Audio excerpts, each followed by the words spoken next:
What's going on? For those of you that don't know, my name is Donnell, and I do videos on military content every single day. Now, today we're going to talk specifically on reception battalion and what you can expect. Guys, do me a favor though. Do me a favor and comment below what basic training that you will be attending or what basic trainings installation you have already attended. All right, just do me that solid. I need you guys to start getting more active. If you want me to continue to drop these videos every day, I need your support, all right? Do me another favor and click that like button. Now, with that being said, let's get right into it. Y'all already know how I do. I try to make these videos as short as possible, but as in-depth as need be. So the first couple of days that a basic training is not really basic training, okay? You're going to go straight to a reception battalion. And understand that this is not just for BCT, okay? If I was to PCS from Fort Sill to, Fort Rucker, I would still go to Fort Rucker and I would arrive at a reception battalion because I need to process that installation. And that's simply what a reception battalion is. Okay, so as you can see in the first paragraph, it says over the next few days, you will process paperwork. You will get your physical exam, your shots, your haircut, uniform, Army physical fitness uniform, and so much more. This typically takes anywhere from 2 to 5 days. Okay, so once you get to reception battalion, obviously you're going to get off the bus, you're going to be in your civilian clothes, you're going to have your paperwork that you brought with you, then you're going to have maybe a little book bag. You may not have a book bag. Okay, whatever you have with you at that point in time, from ID card, debit card, phone, headphones, your paperwork, and the clothes that you have on your body, that's what you're going to show up to reception with. Okay, during reception battalion, you will get a preview of basic training. You'll be introduced to Army values and warrior ethos. You and your fellow recruits will begin exercises in teamwork, self-discipline, responsibility, leadership development, self-reliance. Okay, you will learn resiliency, confidence. You will continue to learn more about each of these qualities all along the way. Okay, so when you first arrive, you're gonna sit in this room, this open floor room, okay, or open floor type of arena-like setting, and a drill sergeant is gonna come out, and he or she is gonna talk to you. They're gonna tell you about the rules. They're gonna talk to you about, what their expectations are. They're gonna tell you about the battle buddy system. They're gonna talk to you about many different things. But let's go over some of the things that I have right here. So getting started right into day 0. Okay, the amnesty brief. Like I said, drill sergeant's going to come out, and when you arrive, you will be told what you can and cannot have at reception battalion. This will be your last chance to get rid of any prohibited items without being penalized. So, i.e., if you have any tobacco products, if you have any, pornography type items like magazines that you're not supposed to have, or if you have gum or anything that they state on that day that you are not supposed to have. Okay, because they're going to tell you in depth exactly what those items are. You need to make sure that you have integrity, which is one of the Army values, and you go ahead and just get rid of those things, because at that point in time, the drill sergeants are telling you, hey, we understand that you took this long route from A to B, but now you're at C, you locking in, and we're focusing in on what it is that we need to accomplish.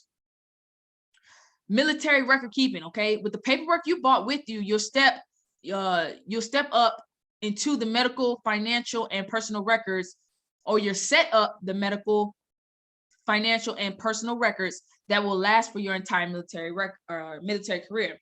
Okay, and everything that you have in that manila folder, Lord, I can't talk tonight, is everything that we're talking about. So you will do additional paperwork, i.e. regards to whatever station you're at, okay? So it's station dependent. Whatever they require of you to fill out, you'll fill it out at the station. But what you brought with you, most of the time they'll ask you, hey, you have this in your manila folder, can you pull it out and give it to me? Okay, moving on, day 1. And understand that you may arrive to basic training. One thing I want to hit on, you may arrive to basic training at 3 a.m. in the morning. Understand that at 3 a.m. in the morning, you're going to get a brief from your drill sergeant. They're going to talk to you once again about the amnesty, and everything, and they're going to tell you what is your hit time for the next hit time. And now 3 a.m. or, I remember when I arrived to basic training, it was a fair time. It's like 1 p.m. and I immediately started in processing that day. You have to understand that it is a process that needs to be done. You will get enough time to sleep, but understand it is kind of sort of like MEPS, where you just doing tests, running tests, you know, getting paperwork done all day until you are able to complete everything, and then you ship. So going on to day one, the stations. Now understand, I put day one and what stations you probably want to cover, but again, it's situation dependent based upon what installation you're at, what is tasked for that specific day. You know, the drill sergeants that I know that are working at reception, they tell you what all you have to do, and it's literally in one building, and it's your responsibility as well as the drill sergeant's responsibility to make sure that you complete all those tasks. Now, there may be a time where they say, hey, all, you know, female trainees, you're going to go, you know, get your photos done, or you're going to go, you know, to this station, to that station. Understand it is situation dependent. So getting right into it, you have your pay station, okay? After getting up around 05:30, eating breakfast in the chow hall, you'll go to the pay station to receive your ID card. You will also be issued an Eagle Cash card for BCT expenses, which are deducted from your first month pay. So I did a video on the top 5 questions that you want answered, and it talked about the Eagle Cash card. So if you're one of those people that are leaving to go to basic training without any money, you know, don't rest assured, because you will get an Eagle Cash card where you will be afforded the opportunity to get $250 for males and $350 for females. So you can get items such as deodorant, toothpaste, toothbrush, socks, whatever you need for BCT to be successful. Next thing, CIF, okay? Here you'll get all your uniforms, such as OCPs, APFU, uniforms, duffel bags, laundry bags, okay? You will get a clothing record that will tell you exactly what it is that you need, exactly what it is that you will be getting. Understand that they will, the personnel there that's working in CIF, the civilians, they will help you pick out your sizes, okay? So no issue there, but that's when you will get your uniforms, and that is on day one, so that way you can put your personal items in your personal bag, and you will never look at those items again until you graduate basic training.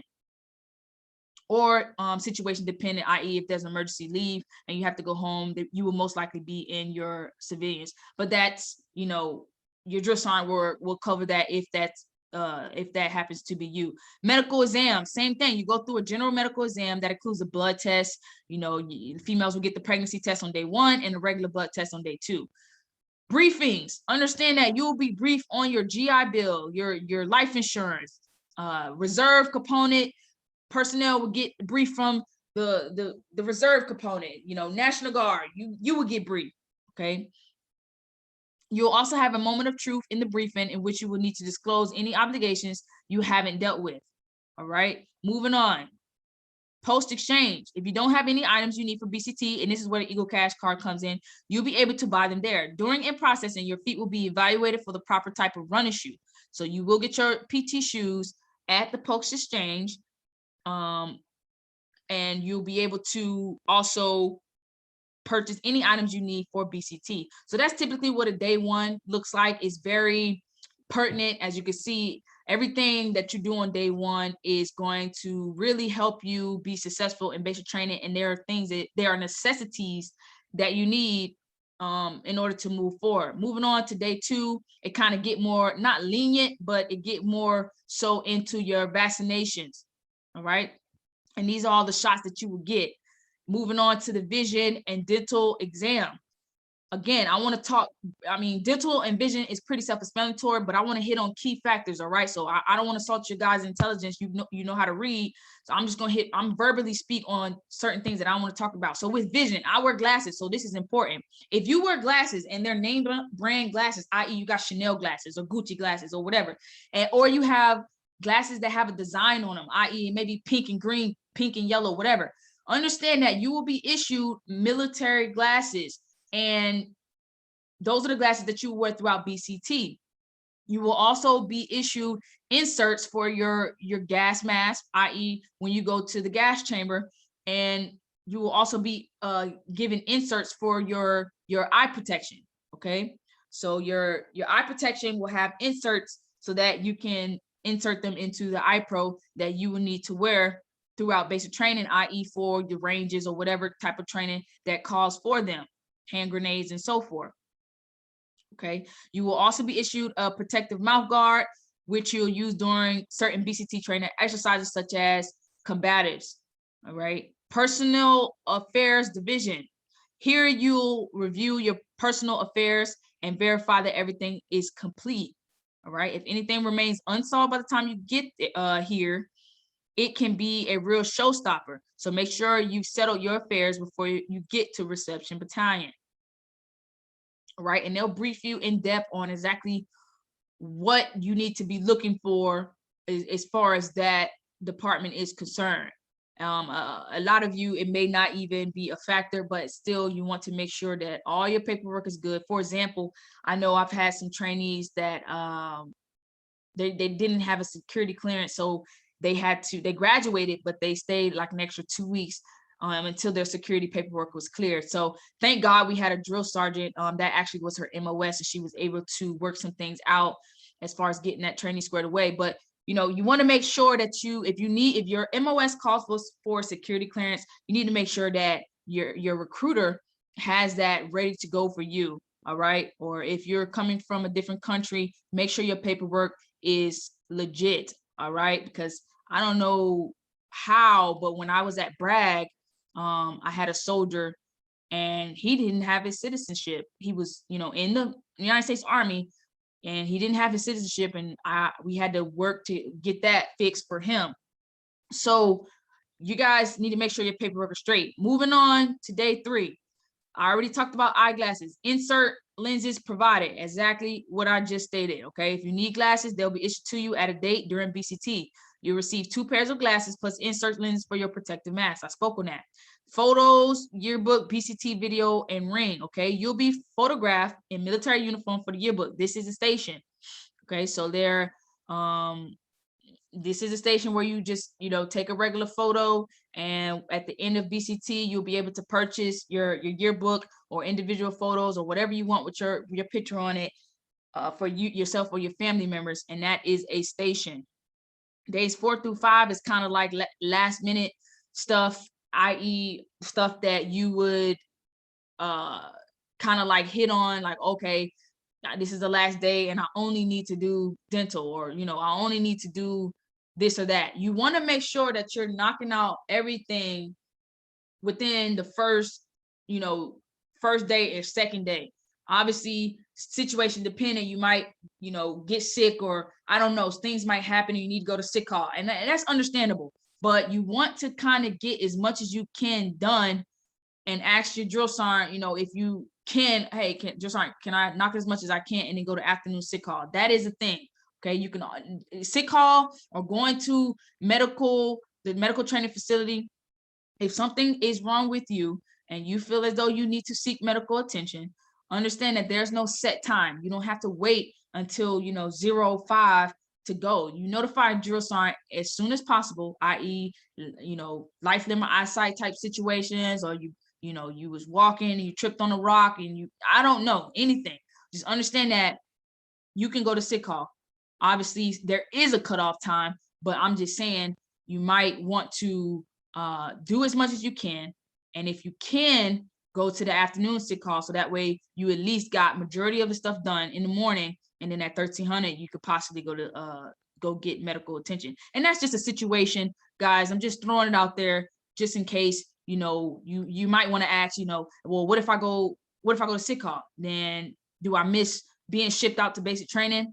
No, because if you can still complete everything before that time to ship to basic training, before that 4th or 5th day, or however many days they give you according to what installation you're at, then you can still ship. You must have everything done though. So like the last statement says, day 4 or 5, final processing. And, if everything is complete, you get assigned to a unit and ship on day 4 with the rest of your battle buddies. Before you ship, you'll clean the barrels, get your ID tags, and stencil your name on your bags. Understand that, just because you arrive to reception battalion with, 50 to 100 people, and, this battery is picking up 240 people, well, you might see your friend, not going to Alpha Battery with you. Your friend might be going to Bravo Battery. It's just how it plays out. You know, how does that play out?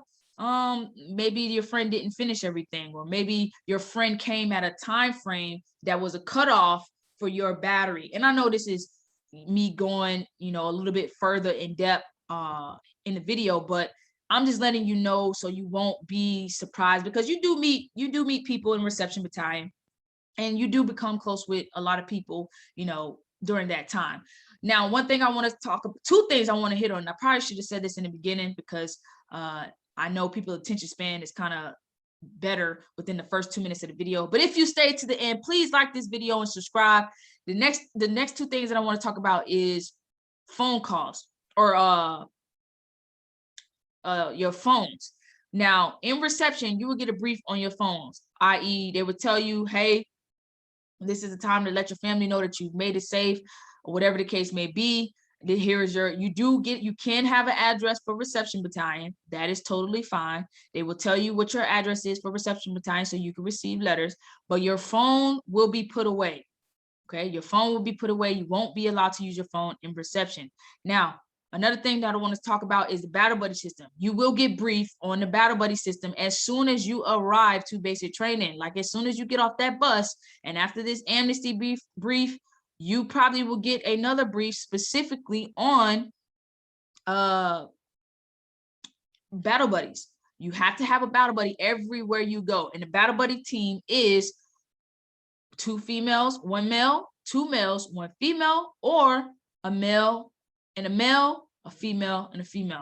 Okay, those are the only authorized Battle Buddy teams. Now, with that being said, you need to understand that that is very, very, very important. Most of the times when you see people not getting yelled at, but getting talked to or corrected, it is because of that factor right there. One, they're not saying yes, drill sergeant, no, drill sergeant. Those are the only 2 things that'll ever come out of your mouth throughout the whole entire time that you're at basic training. Yes, drill sergeant, no, drill sergeant. No excuses, no nothing, unless you are asked for a reasoning as to why something happened. Number 2, okay, you need to have a battle buddy. That's it. Say yes, drill sergeant, no, drill sergeant, and have a battle buddy. You will never go wrong throughout your time in basic training. Now, understand that I did not put this on here, but males, you will get a haircut. Okay, so at some point throughout day 1, 2, 3, 4, 5, you will get your haircuts. So I honestly think day 1, okay, or day 0, just depending on when you get there, and maybe day 0, you may get a haircut. Okay, or if you come early in the morning, I guarantee you day 1, you will get a haircut. Okay, so males, you will get a haircut. For my females, all right, understand that the new AR 670-1 has come out where you can have, you know, certain colors and stuff like that. I know prior to the new AR 670-1, you couldn't have highlights. So make sure that you're in compliance with the regulation prior to getting to basic training. Okay, because I know me, I don't like everybody in my hair. I don't like all that craziness. So make sure you're in compliance with the hair regulations. And if need be, if you need a cut or whatever, or a trim, or if you're like me, you have a low haircut and you rock your little fro with the curls, understand that you can get a lineup for my female trainees. All right, so just talk to the drill sergeant about any questions that you may or may not have, and I hope this video helped you guys out.